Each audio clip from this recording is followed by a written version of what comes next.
YouTube પરિવારના આપ સૌ મિત્રોનું મારા જય શ્રી રામ. તો આજે આપણે વાત કરવાની છે દાદા સાથે કે સમાજને જે તેમને આટલી ઉંમરે હા સમાજની લગણી પહેલાંથી આવી એ તો બોલું પણ એ તો સ્ટાર્ટિંગ. જય સિયારામ. તો ફરીથી મારા એક નવા વ્લોગમાં આપ સૌ લોકોનું સ્વાગત કરું છું. તો આજે આપણે વાત કરવાની છે દાદાની આ ઉંમરે જે સમાજ સેવા કરવાની ધગત છે. કોઈ પણ લોભ લાલચ, કોઈ અભિમાન અહંકાર નહીં, બસ સમાજની સેવા કરવી અને આ ઉંમરે પણ નિસ્વાર્થ ભાવે સમાજની સેવા કરવી. તો આપણે દાદાને એ આજે પ્રશ્ન પૂછવાનો છે કે દાદા આ ઉંમરે તમે જે સમાજની નિસ્વાર્થ ભાવે સેવા કરો છો તો તમને આ સેવા કરવાનો પ્રેરણા તમને ક્યાંથી મળી અને તમે જે પણ સમાજ માટેની પ્રવૃત્તિ કરી છે તે પણ આજે અમને જરૂર જણાવજો.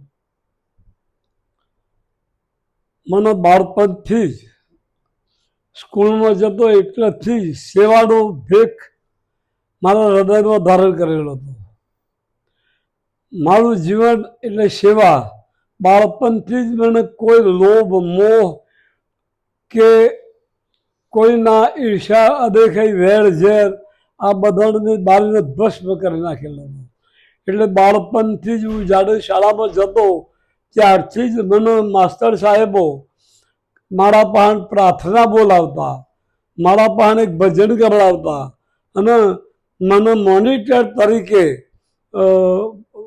વર્ગ શિક્ષકમાં રાખતા અને એ પછી તો આખા શાળાનો મોનિટર બનાવ્યો અને એ રીતે હું શાળામાં પણ મારી સેવાઓ હું આપતો અને મારા શિક્ષકો પણ મને માનતા અને શિક્ષકો પ્રત્યે મને માન હતું, ભાવ હતો અને એ વખતના શિક્ષકો એટલા બધા નિષ્કામ ભાવના હતા કે નિષ્ઠાથી એ પણ પોતાની સેવાઓ બાળકોને ભણાવવાની ખંત ધગજ અને કાળજી રાખતા, જેથી કરીને બાળકો હૂંફ શિક્ષકોની હૂંફથી બાળકો સારું ભણી શકતા અને શાળામાં આવવા માટે પ્રેરણાદાયક શિક્ષકો પ્રેરણાદાયક એમનું માર્ગદર્શન મળતું, જેથી શાળામાં આવવા માટે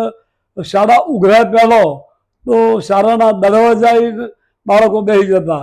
એવા એ વખતના શિક્ષકો હતા, પ્રેમાળ અને ભણાવવાવાળા, જેથી કરીને એ વખતે હું ત્રીજી ચોપડીમાં ચોથી ચોપડીમાં મેં સત્યાગ્રહની ચોથું ધોરણ ખોલાવી અને પછી પ્રોથી જ ગયો. પ્રોથી જ એક વર્ષ અપડાઉન કરતા, ડોટો કાઢીને આવતા, ડોટો કાઢી જતા. એટલી ઈશ્વરી એ વખતના બાળકોનામાં શક્તિ તાકાત હિંમત હતી અને ભણવામાં ગણો, કામ કરવામાં ગણો, ડોટો કાઢવામાં ગણો, તમામ ક્ષેત્રે બાળકો ખૂબ ઉત્સાહી હતા અને થાક નથી, ઊંઘ નથી, ભૂખ નથી. જ્યારે માવેતર કામ બતાવે ત્યારે એ કામમાં હોશે એ કરી નાખતા અને પછી રમવા જતા રહેતા. પણ માવેતરનું સાથે વાતને ઠોકરે ના મારતા, એ વાતને સ્વીકારીને એ કાર્ય પૂરું કરતા અને પછી જ રમત કરવા જતા. પછી ત્યાર પછી મને સેવામાં હું દેહાતમાંથી એ થયા પછી મને પંચ નામનો આપણો બાવણગોળ કરવા પાટીદાર જ્યારે સમાજ ભેગો થતા પંચ કહેતા. એટલે એ પંચોમાં હું બધાને ઓકા ભરી આપતો, બીડીઓ, ઓખલી બીડીઓ, ઊભી બીડીઓ, પીવાની બીડીઓ, એ બધું હું બધી સેવામાં રહેતો અને જો સુધી પંચ ઊભું ના થાય તો સુધી હું બધાની સેવા કરતો. અને મારા વડીલો પણ અને અમારા વડીલો પારજતની આ સેવા મારામાં આવી છે. એટલે મને મારે કોઈ બહુ શીખવા જવાની જરૂર નથી, કારણ કે પૂર્વના સંસ્કારોથી મને આ ભાવ મારા હૃદયમાં હરહંમેશો ઘર કરી ગયેલા હતા. એટલે મારા બહુ ઇંતજારી એ જ હતી કે સેવા એ જ મારો ભેખ અને સેવા એ જ મારું મન અને બુદ્ધિ, જેથી કરીને સેવામાં મને ખૂબ ખૂબ રસ, જેમ જેમ સમય જાય એ સેવા કરવાનો રસ મને ખૂબ આગળ વધતો અને સેવા કરતો. પંચમાં આપણા મારા મોટા ભાઈએ 3 દિવસ પંચ લીધું. એનો લાકડો, રસોડાનો લાકડો અમારા પરિવારે પૂરો કર્યો હતો, મારા મોટા ભાઈએ. એ રીતે સમાજની સેવાઓ અમે કરતા. ગામમાં કોઈ પણ હોય કાર્ય, ગામનું કોઈ પણ કાર્ય હોય તો પણ અમે એ કામમાં લાગી જતા. અમારાથી બને ફૂલની પોખરી, પણ એ કાર્યને આગળ ધપાવવા દરેકના સાથ સહકાર લઈ અને બધા હળી મળી અને કાર્યો કરતા. અને લોકો જે એ વખતના વડીલો અને માણસો એવા હતા કે જેને સામાન્ય કામ કર્યું હોય બીજા માટે, ગામ માટે, બીજાના હિત માટે, એને બિરદાવતા અને ધન્યવાદ આપતા. તમે આ સારું કામ કર્યું, વાહ ભાઈ વાહ, આવો કામ કરતા રહેજો, આ મને ગમ્યું. આવા શબ્દોથી પેલા કામ કરનારાની હિંમતને બળ આપતા અને કામ કરવાવાળાની હિંમત ઊંચી જતી. અને એ બધાના બળથી એ પોતે વધુ કાર્ય કરવાની, વધુ સેવા કરવાની બળવાન વધુ બનતો. જેથી કરીને એ વખતના વડીલોને પણ હું અભિનંદન અને સાથે વંદન કરું છું અને પ્રણામ કરું છું કે જે એમણે મને ઘણો બધો સાથ સહકાર આપ્યો. મારા સેવામાં મને કોઈ પણ મારા ગામના વડીલો કી ભક્તિ શેઠ આ કામ કરવાનું છે તો હું લાગી જતો અને બધા મદદ કરતા. કારણ કે એ વખત જે થોડીક આગવી હૂજ જેને કહેવામાં આવે એ પરમાત્માએ મને ઘણી બધી આપી હતી. હું મારી આગવી હૂજથી જ મારા કાર્યો કરતો હતો અને મને દેખાય કે આ કાર્ય કરવા જેવું છે. ગુજરાતી શાળામાં હું જીવભાઈ માસ્તર સરપંચ હતા. અમે એ સરપંચના ઘેર જરાક થોડુંક ઘરમાં એ હતું, એના કારણે અમે બે મારા ઘેર જ જમતા. અને પછી હું એ વખત સભ્યમાં હતો. સભ્યમાં આવ્યા પછી હું બધા ગામના પંચાયતનું કામ પણ કરતો. રસ્તા ખુલ્લા કરવામાં હું અગ્રેસર હતો, કોઈની વિતરણમાં અગ્રેસર હતો. કોઈનો રસ્તો બંધ થયો હોય અને બોલાવો તો ત્યાં જઈ એનું સમાધાન કરતો. અને એ લોકો આ સમાધાનને માનતા અને વળગી રહેતા. જેથી કરીને મને બહુ રસ હતો કે કોઈના ઘેર ઝઘડો પડ્યો હોય, કોઈ લડાઈ થઈ હોય તો પણ હું વચ્ચે પડતો અને વચ્ચે પડીને એ લોકોને સાથે ઝપાડતો. અને હંપ તો થાય ના થાય જુદી વાત, પણ ફેર ઝઘડે ના એવી સલાહો આપતો કે ભાઈ આ ઝઘડામાં તમારે કશું મળવાનું નથી, સિવાય તમારું હણાવવાનું છે, તમારું ખોવાવાનું છે. અને તમે આ ઝઘડાથી દૂર રહો અને શાંતિથી થાય તો સમાધાન કરો, નહીં તો હોવાનું કામ કરો પણ લડવાનું બંધ કરો. એક વખત એવો પણ પ્રસંગ હતો કે શિવાભાઈ માધાભાઈના ખેતરમાં 15 વીઘામાં જવામાં રસ્તો બારોટ હીરાભાઈ નાનાભાઈ રોકેલો. પછી શિવાભાઈ માધાભાઈ, હીરાભાઈ નાનાભાઈ એ મારા બે ભાઈબંધ હતા. પછી શિવાભાઈ મને વાત કરી કે હાલો તમારો ભાઈબંધ મને જવા દેતો નથી. મેં એની મુલાકાત લીધી. મુલાકાતમાં કહેશે એનો રસ્તો નથી અને વજવાસીઓનો રસ્તો પેલી બાજુ છે, પણ મારા ખેતરમાં આવશે એટલે હું જવા દેતો નથી. પણ મેં એને બધું સમજાવીને મારો મિત્ર હતો મેં કીધું ગમે તેમ કરે રસ્તાનું નિરૂકરણ કર, એ અંતે અવળું પડે છે અને થોડુંક આવવા જવામાં તકલીફ પડે છે. એના કરતાં તું તારે જે કોઈ કરવું એ કરીને કે રસ્તો મને આપો. તો એ જમીન પેટે જમીન જોઈતી હોય તે અને જમીનનું વળતર જોઈતું હોય તો પણ હું અપાવું. એ વખતે જમીનનું વળતર અપાઈ અને એમનો રસ્તો કાઢી આપ્યો. એવા અનેક રસ્તા અત્યારે હાલ રાજવાવાળાનો જે રસ્તો ચાલે છે એમાં પણ બળવંતસિંહ જમાદાર આવ્યો હતો ફરિયાદો હવામાં બી પટેલો દરબાર થઈ હતી. એ વખતે બળવંતસિંહ જમાદારે એવું બોલેલા કે આ ભક્તિ કાકા જે કી એ બધાને માન્ય રાખવું હોય તો હું રોકાઉં, નહીં તો હું મારા બિસ્તરા લઈ અને હું પ્રતિજ્ઞો જતો રહીશ, તમે તારા લડજો. એ વખતે 150-200 માણસ તો બેઠેલું હતું. એ વખતે બધાએ સ્વીકાર્યું, બધા બેસી ગયા. પછી મેં શોર્ટમાં એટલું કહ્યું કે 5 ફૂટ જમીન દરબારો આપે અને 5 ફૂટ જમીન પટેલો આપે અને આપણે વચલો રસ્તો કાઢી નાખીએ.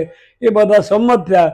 એ પ્રમાણે ધનજીભાઈ દેસરભાઈ થઈને પાણી આવતું બધું આખા પાયાનું, એ ગટર કહેવાતી.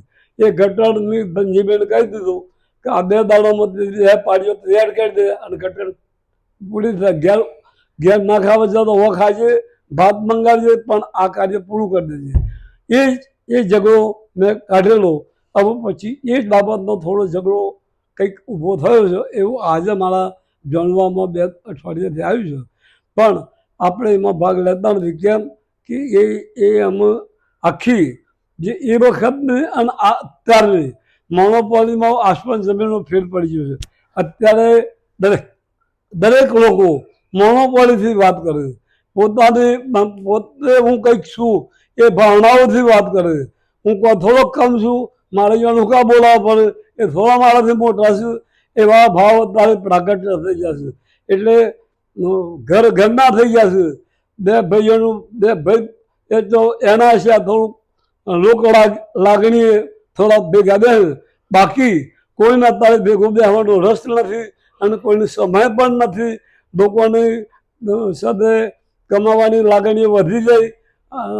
જમાના પ્રમાણે સાધન સામગ્રી તમામ આધુનિક જમાનો જતો રહ્યો અને વિકસતો જમાનામાં ટ્રેક્ટર, ગાડીઓ, બધો ઘણા બધો સાધન ખેતી માટે આવી ગયો અને એ રીતે ખેતી કરતા થઈ ગયા. પાવડા આવ્યા અને સમતોલ જમીનો કરવા માંડ્યા.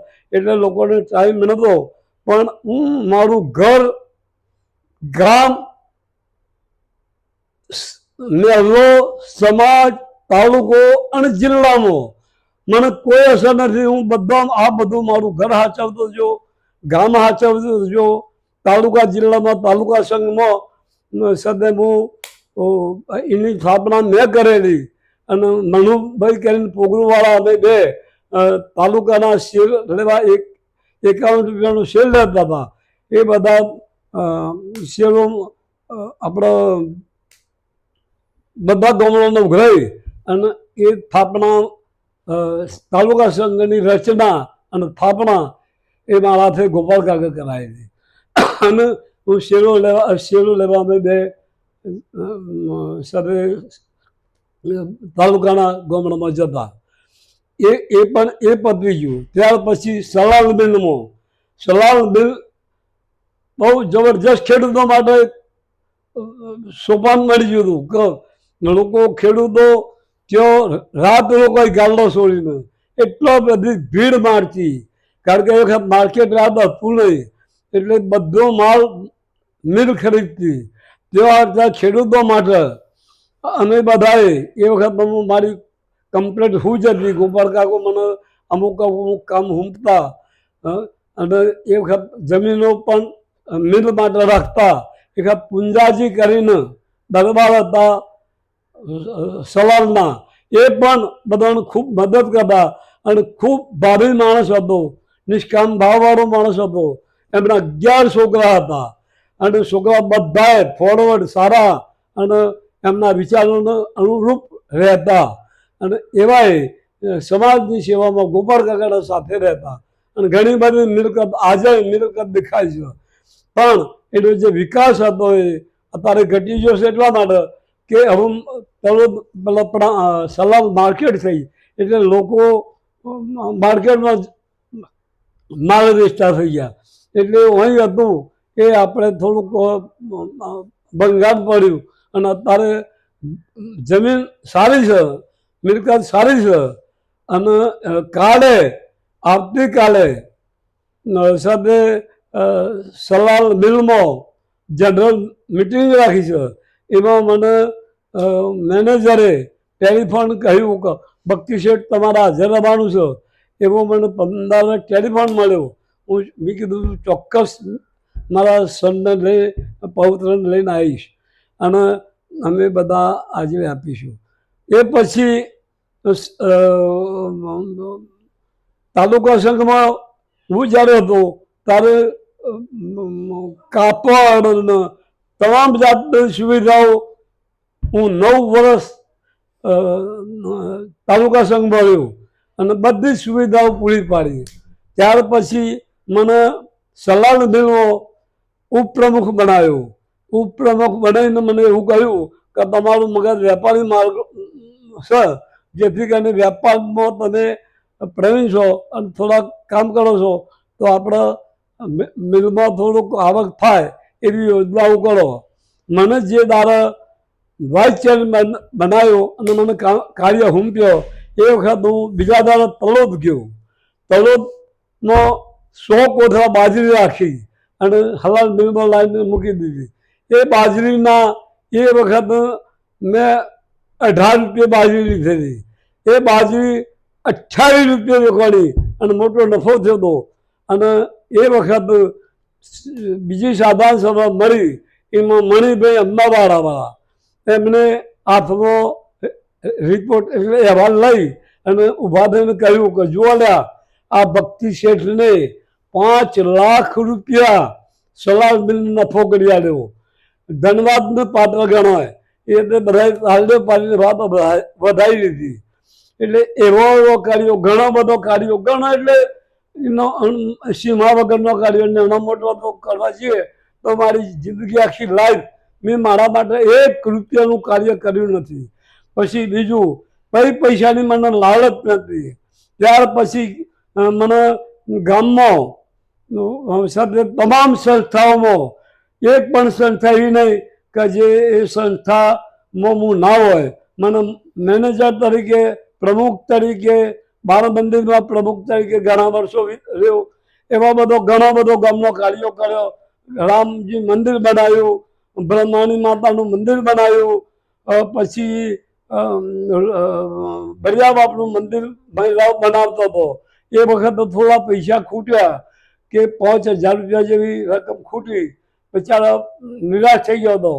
બસ 2-3 બહેનો મારી જોડે આવ્યો. હું મંદિરમાં દર્શન કરવા ગયો હતો અને આવ્યો દૂર કરીને બેઠો હતો. પછી ભક્તિ કાકા અમારા તો પૈસા ખૂટ્યા છે ને મંદિર અધૂરું છે તો શું કરવું, મારા પૈસાની જરૂર છે. એટલે મેં કીધું ચિંતા ના કરો, કેટલા જોઈ તમારા? એટલે એમને મને કહ્યું કે 5000 રૂપિયા જોઈ છે. મેં કીધું સારું કાલે આવો તમે મંદિરમાં.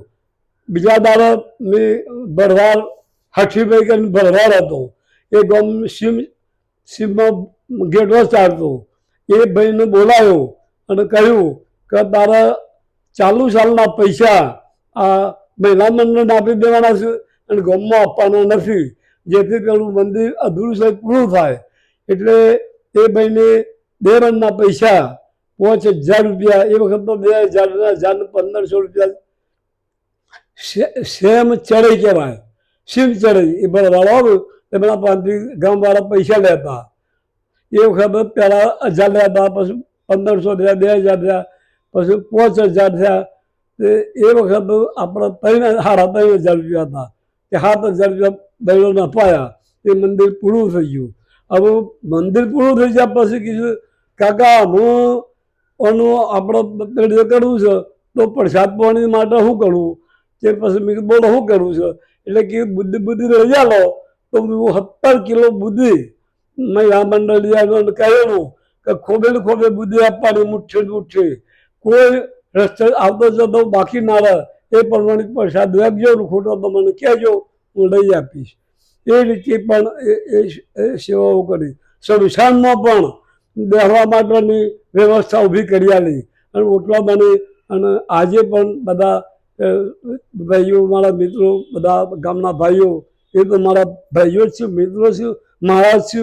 મેં કોઈ દાડો મહાત્માના ભાવમાંથી કોઈ વ્યક્તિને ઠીક છે બોલવા ચાલવામાં કોઈને ના ગમતું હોય એ બધું બાજુ પડ્યું, પણ મેં કોઈ દાડો આ મારો દુશ્મન છે કે અહંકારથી મેં કાર્ય કરવામાં પહેલ કરી નથી. સિર્ફ એક વાત મારામાં બાળપણથી હતી કે કાર્ય કરવા માટે બધાને પૂછપરછ કરું, પણ નિર્ણય તો આખરે હું પોતે જ લઈ લેતો. અને એ કાર્યો અત્યાર સુધી 18 કાર્યો ગામમાં, સમાજમાં, તાલુકા, જિલ્લામાં, ગોપાલ કાકો, શાંતુભાઈ વકીલ, એ વખત ગામમાં થોડી અરાજકતા ઊભી થઈ. તે વખત અમે તો હું તો પોતે ભગવાનના મંદિર આગળ બેસી ગયો, મારા ઘરમાં ભગવાનના ફોટા આગળ, અને કહ્યું કે હે પ્રભુ, આ ગામમાં કોઈને કંઈક કોઈ ના થાય એ માટે ભગવાનને પ્રાર્થના કરી. 12 વાગ્યા સુધી કોઈને કશું થયું નહીં. બીજા દાડા પછી પોલીસે બધું આવ્યું. એ વખત પછી મારું નામ મોખડે હતું, બીજા નંબર હું હતો જ નહીં, છતાં મારું નામ બીજા નંબરમાં હતું. એ રીતે પછી ગોપાલ કાકાએ વિચાર્યું કે આ બધું ખોટું છે, અને સમાધાન કરવા માટે કોર્ટ હોય રાખી હતી પલ્લાચરમાં. અને એ કોર્ટમાં શાંતુભાઈ વકીલ બહુ હોશિયાર વકીલ, એટલે જોરદાર વકીલ હતા. એ અમને સાથે બધું સમાધાન કરી અને એ આખો કેસ વાઇડિંગ કરી નાખીને બધાનું ગામમાં શાંતિ, સુખ શાંતિ મળી. એવા અનેક કેસો ગામમાં થતા, પણ જઈને ઉભાડીએ 2-4 જણા એટલે પૂરા થઈ જાય અને બધા સમજી લેતા. એ વખત બેચરભાઈ, મગનભાઈ ને એવા બધા સાથે મને મદદ કરતા. અને જે મારો આજ દિન સુધી, અત્યારે હાલ મને 92 વર્ષ થયો, પણ જેમ જેમ દિવસ જાય એમાં મને કંઈક કરવાની ભાવનાઓ ઉત્પન્ન થાય. અમે સમાજ વિશે થોડી વાત કરું તો, સમાજમાં અમારી એક મિટિંગ હતી. એ મિટિંગમાં હોમા પક્ષીએ મણિભાઈ